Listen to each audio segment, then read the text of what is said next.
La guerre d'Algérie s'est terminée d'une manière qui ne pouvait pas donner satisfaction à tous les participants. Il est évident dès le début que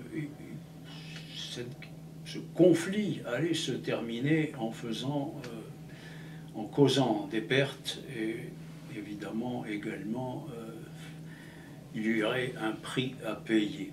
Cette addition, finalement tout le monde pensait plus ou moins qu'elle serait présentée essentiellement aux pieds noirs, qui étaient les habitants européens de l'Algérie à cette époque, et qui, à la suite de l'indépendance, ont dû quitter leur terre natale.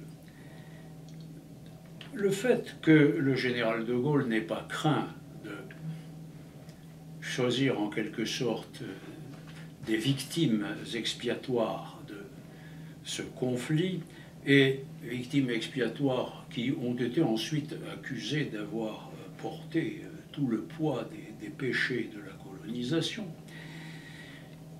le général de Gaulle n'a pas cru bon de chercher à s'en justifier, en particulier dans ses mémoires, mais tout le monde sait que pour lui, ceci résultait tout simplement de la raison d'État.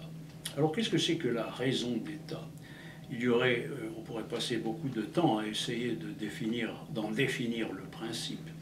Mais en réalité, ce qui est clair, c'est que la raison d'État consiste à se dispenser de la morale, à se dispenser de la morale ordinaire, de la morale naturelle, tout aussi bien, à plus forte raison, que de la morale chrétienne ou de la morale occidentale.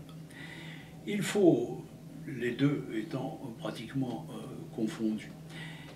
Ce qu'il faut bien comprendre, c'est que l'idée que l'État a tout d'un coup des droits supérieurs à ceux des individus et que de ce fait leurs droits personnels, individuels, leurs besoins de protection, de sécurité deviennent secondaires par rapport aux intérêts de l'État, c'est ce que l'on appelle la raison d'État. Il faut comprendre simplement que cette raison d'État n'est qu'une autre façon d'adhérer au principe que la fin justifie les moyens.